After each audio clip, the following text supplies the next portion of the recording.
everyone, and welcome back to Classic Gamer 74. I am your host, Anthony Gamer, and in today's episode, we're going to discuss the Nintendo Famicom Disk System.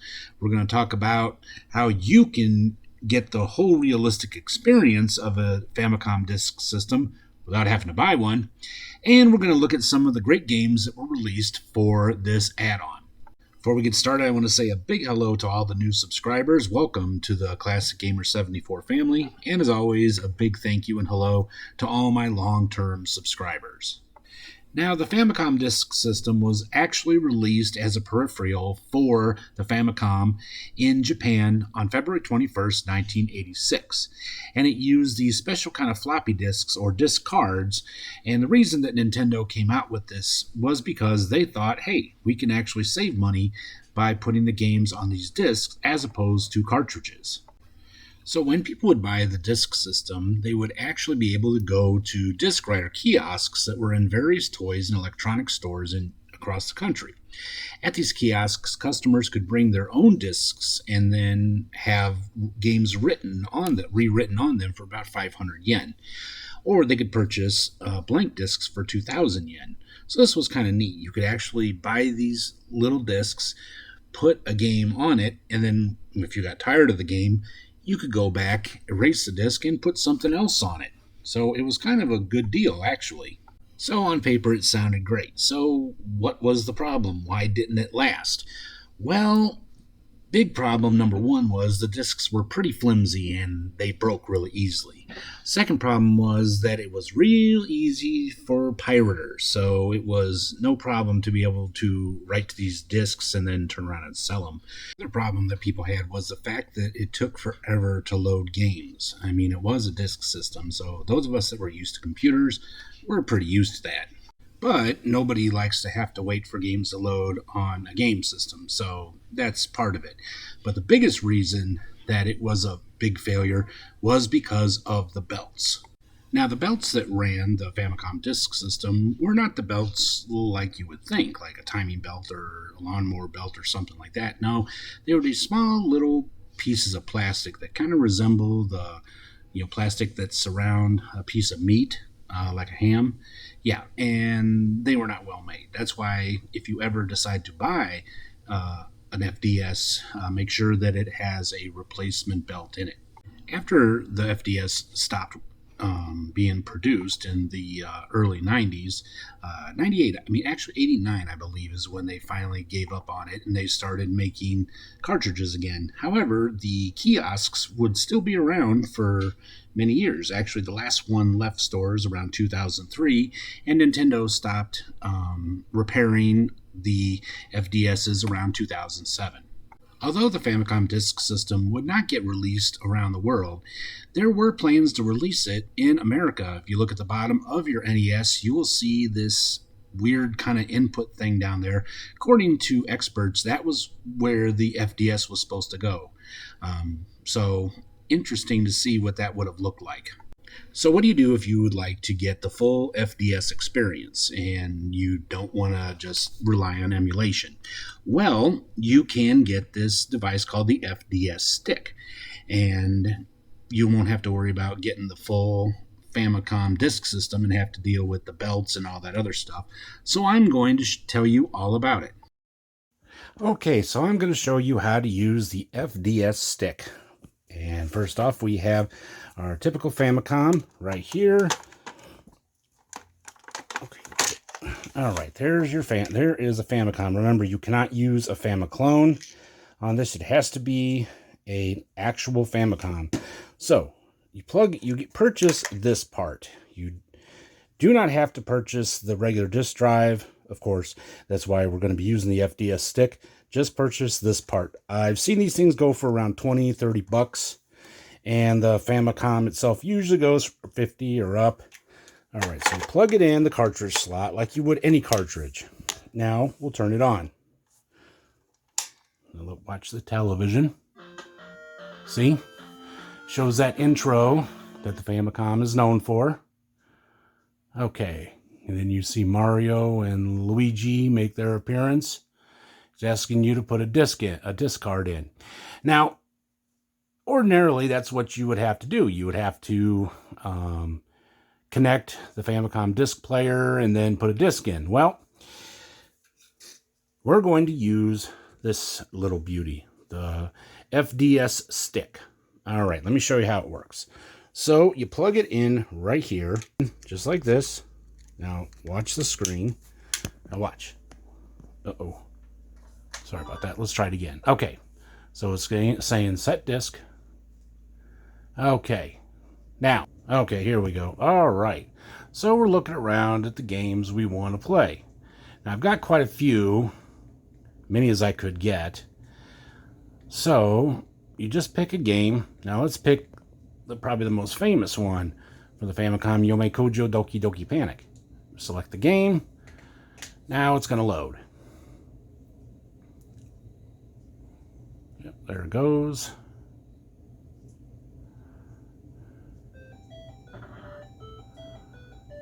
Okay. Now when you go to hit start, oh, that's right. It's going to make you go through the whole intro. Okay. Now here comes the family. Should be here any second.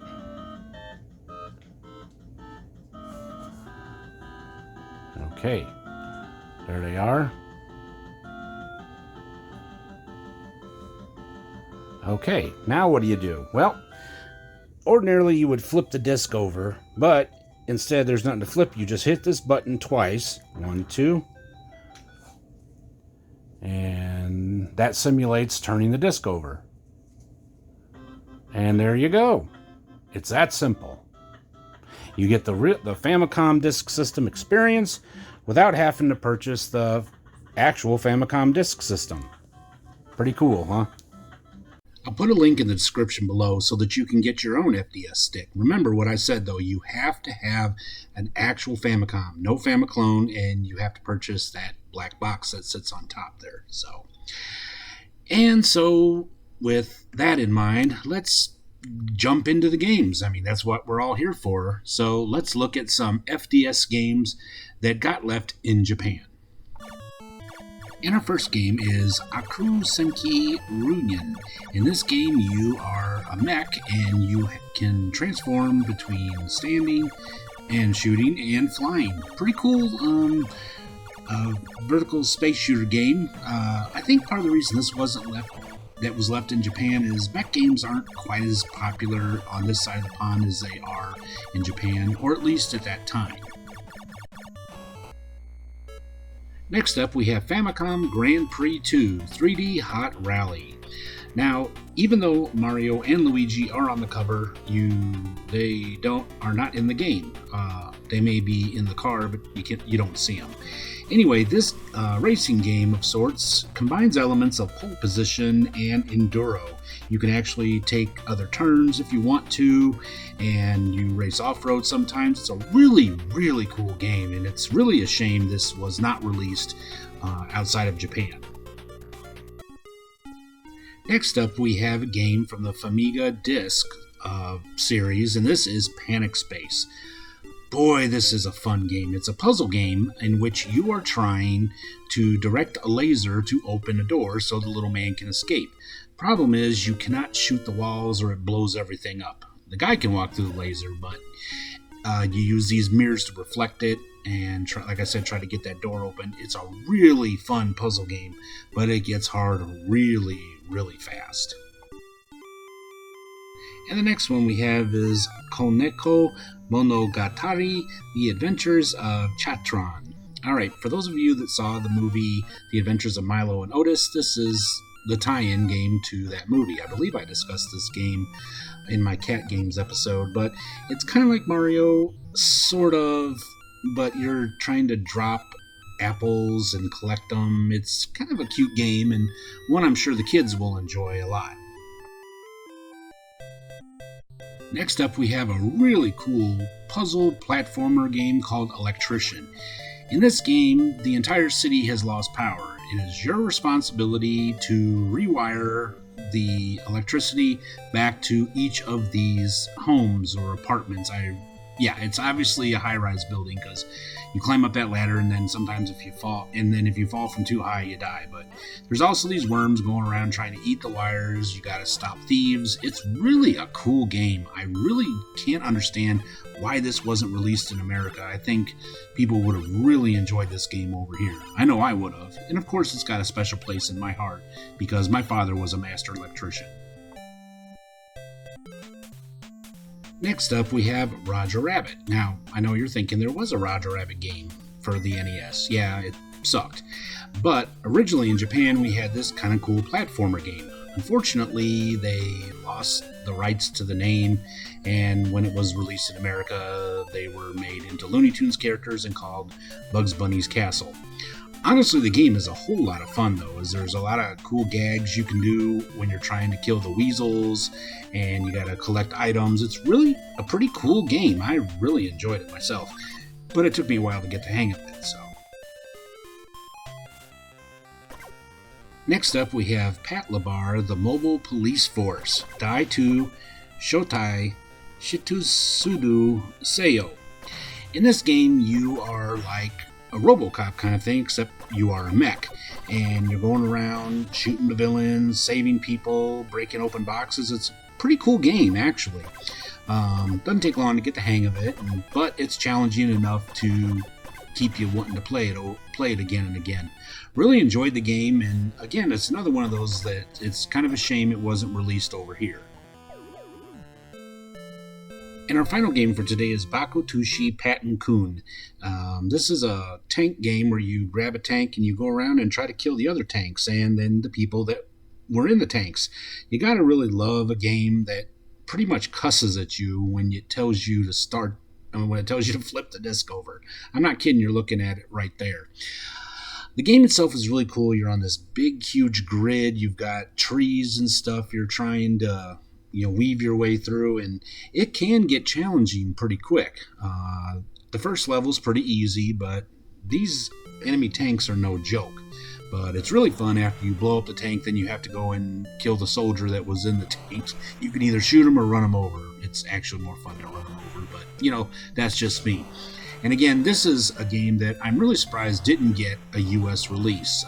Angry Video Game Nerd covered it once, and after I saw it, I had to try it, and I'm really glad I did. And of course, there were lots of Mahjong games. I think I said that right, Mahjong. My wife always gives me a hard time about that, but there were lots and lots and lots and lots of those. There were RPG games, other games that, of course, you had to really speak Japanese in order to play them and enjoy them.